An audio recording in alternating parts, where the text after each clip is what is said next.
సరే ఆవిడకి ఏమైంది తర్వాత ట్రోలింగ్ మొదలైంది గట్టిగా, సిగ్గుందా బుద్ధుందా నువ్వు అసలు డాష్ డాష్ డాష్ అని వస్తే అమ్మాయి నెక్స్ట్ రోజు రేయ్ ఏం చేస్తారా నన్ను, ఇదిగో నా ఇంటి అడ్రస్ ఇది, దమ్ముంటే రండిరా చూసుకుందాం అని చెప్పి ఒక వీడియో పెట్టింది.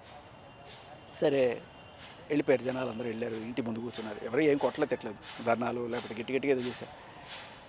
తర్వాత ఒక రెండో రోజు ఇంకో వీడియో పెట్టింది. ఏంటి నన్ను అంటారు, నాకన్నా ఎంత దిగజారుడు బట్టలు వేసుకుని తిరిగే వాళ్ళు ఎంతమంది ఉంటారు చూపించినా ఇండోర్లో అని మొదలెట్టింది. అది రెండో రోజు మూడో రోజు పెట్టిన వీడియో. మళ్ళీ